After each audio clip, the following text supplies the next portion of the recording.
Hello, everyone. This is Thursday, the 25th of February, and I am recording this part of the lesson to include into the complete lesson later. But this is just the reading of the piece that we're going to be working with on Thursday. So if you have come to class, you've already heard this. You can always look at it for review, but if you came to class, you have heard this piece already, and we've discussed it. I would like for you to pay close attention and have your notebooks ready. That means if you need to pause this video to get your notebook out, then do that now. I will wait. Okay, I'm done waiting. You should be taking some notes on anything you hear that is important or interesting to you, either important or interesting to you. This piece is called Why Afghanistan's Underground Girls Skirt Tradition to Live as Boys, and it was written in 2014. In Afghanistan, it is common cultural practice for girls to dress as boys. This is known as bakapash. Families who don't have sons often choose daughters to take on the role of sons so they can behave more freely. Women in Afghanistan don't enjoy the same rights as men, such as freedom of movement, dress, and education.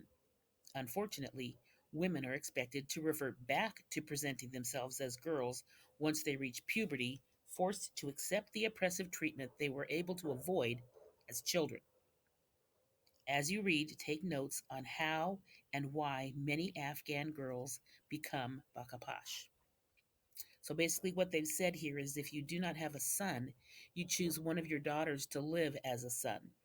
But at some certain point in a girl's life, it's really hard to hide the fact that you are a girl. And at that point, you revert back to being a girl and grow into a woman. So you spend most of your young life living the freedoms of a boy, only to have to revert back to the female role where you have almost no rights at all.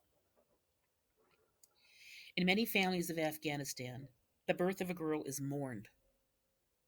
While boys are seen as blessings, girls are considered burdens and forced to live a strict life of limited options.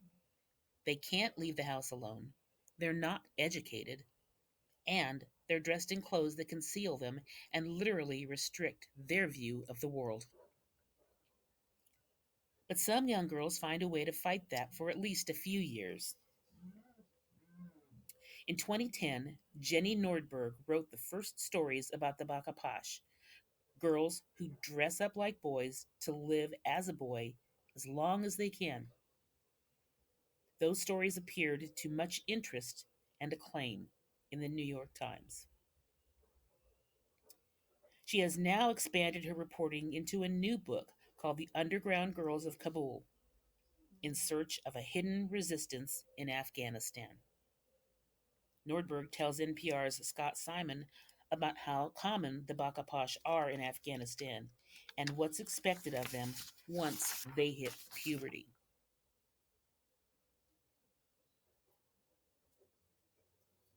These are some highlights from the interview. On discovering a Bakapash among the children of a female Afghan parliamentarian. This was the very first time I was invited to her house, and I came to interview her about being a parliamentarian in Afghanistan. And I was with the two little twin girls, and they spoke a little bit of English, like a limited English.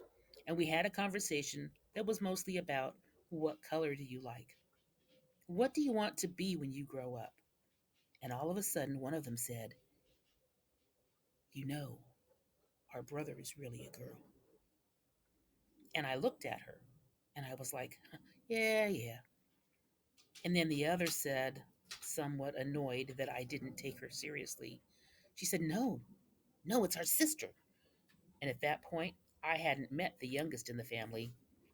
She had four children altogether, and I knew them as three girls and the youngest boy. On how common a practice it is in Afghanistan, every single Afghan I have spoken to, except for those who have been abroad for a very long time and are essentially expatriates, they will know some of someone. They will have a neighbor, someone in their extended family, a great grandmother, a colleague.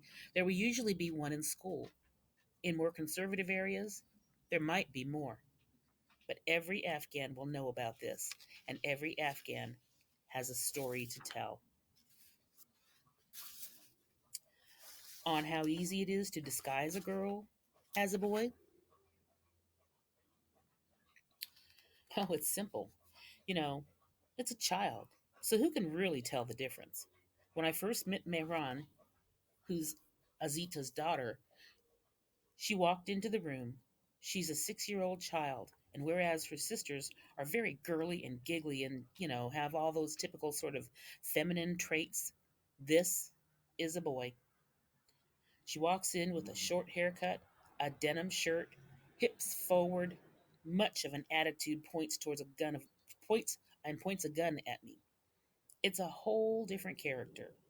I mean, it's important to, I think, understand that in extreme segregation, where men and boys are given almost all the rights, it's very important for that system to be upheld. That boys look like boys and girls look like girls. So, in a sense, that makes it easier to pass to the other side. On what happens when a Bakapash reaches puberty. In most cases, this is when Afghan girls are supposed to become girls again, to take on the very traditional path of Afghan women, which is that you are married off to a husband of your parents' choice, and you will become a mother, ideally, have sons of your own. So it's very important for the girls not to go through puberty as boys. Zara is a Bakarapash who's pushed it further than that. She was 15 when I first met her, and she's a tomboy. She said to me, I see how women are treated here. Why would I want to be one of them? So she goes to great lengths to disguise herself as a boy, and she has constant daily arguments with her parents who beg of her, can you become more feminine? Can you grow out your hair? And she refuses. She will walk in a hunched over way in an exaggerated male fashion and very much take on the attitude of a young man. This is how she's grown up, and this is what she feels natural doing. So there are a few who actually are able to resist, but most of the time, you don't go against your parents. And on the universal takeaways from the Bakaposh story, I think it's a story about oppression, and I think that's a universal story. This is something that women and girls have done throughout our own history. There were women who joined the Civil War here as men because women were not allowed to get an education to become doctors. It's a story of passing and how to buck the system in an impossible society. Um, that's the end of that story, and I'll be talking about it in our lesson. So I do hope that you are following along, taking some notes, and I will embed this into our lesson. So that is all I have for now. T2 out.